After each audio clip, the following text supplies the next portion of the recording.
She'll make you crazy. Her pouty lips, cascading blonde hair, and immense curves will hypnotize you. There's no escaping her. She is love, lust, inevitable, and she is Kim Basinger. This sexy actress was the sex symbol of the 80s, one of the heirs to Marilyn Monroe's throne, and maybe wilder than Monroe. Her erotic scene in 9.5 Weeks rooted the audience to their seats.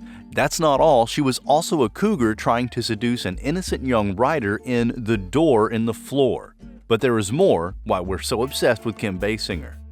Kim Basinger would always be the glorious sex symbol she was in the 1980s, and it all began with her mother.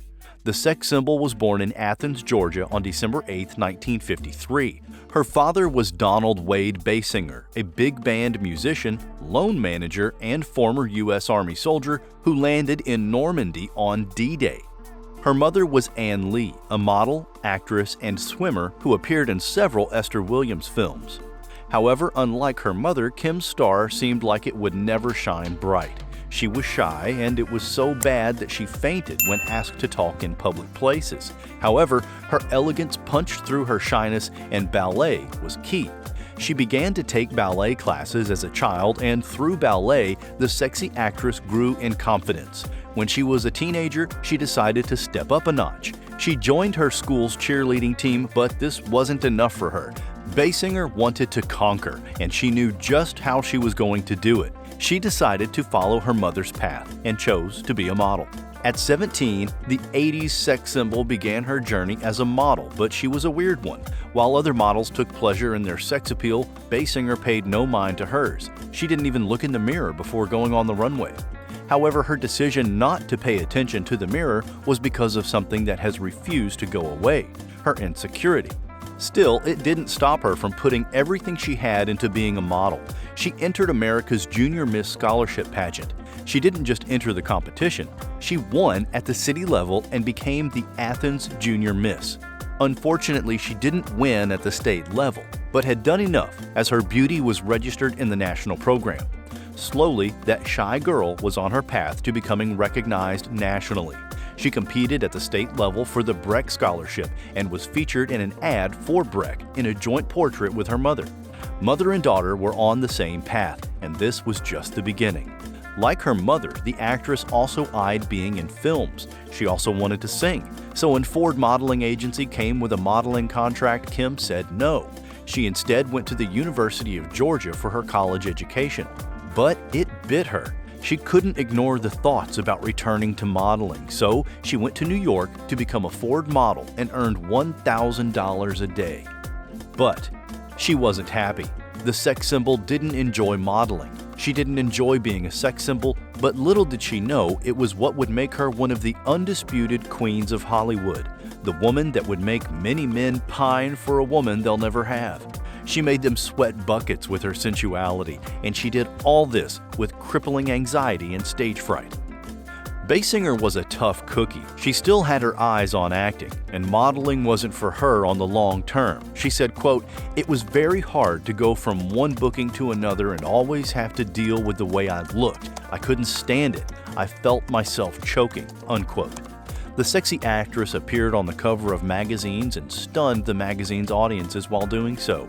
Her work extended from magazines to being on the cover of the band Survivor's debut album. She then appeared in hundreds of advertisements through the early 1970s, her notable work being the Breck Shampoo Girl. I mean, really clean, and it holds any set I want. When she modeled, the sexy star also trained as an actress at the neighborhood playhouse. She also sang in Greenwich Village clubs as a singer. She also attended William Esper Studio for the Performing Arts in Manhattan, New York City. She eventually graduated, and finally, she was ready. She quit modeling and moved to Los Angeles. The actress was ready to turn heads, loins, and hearts. She soon got part in television shows, one of them being Charlie's Angels. She even had the opportunity to become a regular, but she declined. She played roles that used her powerful sex appeal. She was the town girl who goes to Hollywood to become an actress and ends up becoming a famous model for a men's magazine. She was then featured in a miniseries remake of From Here to Eternity in 1979, where she played the role of Lauren Rogers, a prostitute. She also reprised her role in a 13-episode spin-off of the miniseries in 1980. What she did next will blow your mind, and we'll show you. In 1981, she did something her fans wanted her to do long ago. She bared everything. The actress posed nude for Playboy, and as you'll see, it did wonders for her. How did it do that? Keep watching. After her photo shoot for Playboy, a couple of more roles came after, but the ones that fully explored her sensuality came after she published her Playboy shoot in 1983. Kim used that shoot to promote herself as the newest Bond girl. Kim played the delicious-looking Domino Patachi in Never Say Never Again. While as a Bond film, Never Say Never Again doesn't rank among the best due to Sean Connery's reluctance to star in it. However, it was great for Basinger, who used the movie to show she was ready to lead Hollywood as a sex symbol. Many men were jealous of Sean Connery that he got to breathe in the same air that Basinger was breathing. Apart from stardom, the success of Never Say Never Again, the actress made money, which made a case for the actress as being part of the list of stars that were box office magnets. To solidify her position as a sex symbol, the actress also had more Playboy appearances, and you can guess how fans reacted. No one could pass off the opportunity to check out the sexy star's bazooms and curves. The actress took her sensuality to the natural, as her character Memo Paris used her sexiness to tempt Robert Redford's character Hobbs into throwing baseball games for gambling purposes. The actress appeared in a couple more films, but the only one that earned the displeasure and desire of the audience was 9.5 Weeks. That film made audiences uncomfortable and aroused at the same time. It didn't do well in the United States, but the Europeans loved it, and it solidified the actress as an international star. So, what about the movie made it so divisive anyway? The sexy actress and actor Mickey Rourke brought what other stars were afraid to bring to a movie. They brought a raw, passionate, and animalistic sexual desire. The film had a crazy scene that made some fans watch it multiple times. Spoiler alert. Kim touched herself in one of the scenes in the film, and it was hot. There were bondage scenes and some other groundbreaking erotic stuff. No wonder fans were obsessed with the actress. Even critic Roger Ebert says the actress helped the film, quote, develop an erotic tension that is convincing, complicated, and sensual, unquote. The actress then joined the costumed superhero Batman as the jaw-dropping Vicky Vale. Her chemistry with Michael Keaton radiated through the film, and they became the film's soul. As critics wrote, the uniqueness and very soul of the film is achieved through the beautifully defined and probing performances of Michael Keaton as Bruce Wayne and Kim Basinger as Vicky Vale. The actress didn't even need her actual body to arouse the interest of her fans. Her voice was enough. In the film Who Framed Roger Rabbit, she voiced a sexy cartoon sexpot named Hollywood, who tried to seduce the cartoonist main character to help her become real. The actress went on to breathe life into Wayne's World 2 with her seductive character Honey Hornay, who forms the love interest of Dana Carvey's character Garth Algar. The actress had competition for her place as the go-to sexpot. She and Madonna competed for the juiciest roles, and by the mid-90s, it seemed Basinger lost. She disappeared from the screen, denying her fans the opportunity to bask in her sexy body. What happened? Where did the stunning Kim go?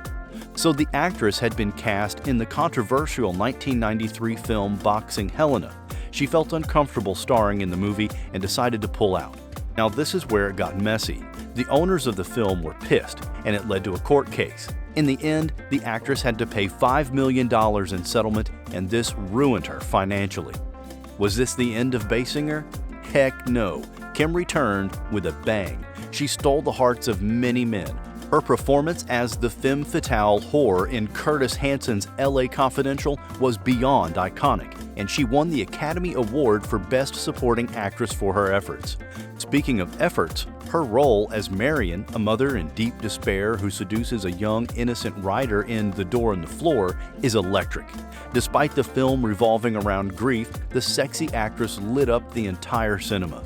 The sex scene she had with the young writer was something the actor John Foster, who played the writer, would never forget. sex scene was a little difficult for the actress due to the significant age gap between her and Foster. Quote, "I'm so fond of him and protective of him," which is just the opposite to most of these situations because usually I've worked with men who are very protective of me. So this was quite the reverse, but John was a trooper, just a lovely guy, Basinger said. John got a moment a lot of men are pining for. Such a lucky guy. With how the actress made despair sexy, no wonder some critics criticized her performance in 8 Mile, where she played Eminem's mom. Her sexiness had become a curse. Roger Ebert wouldn't let critics have a field day with the actress and defended her performance.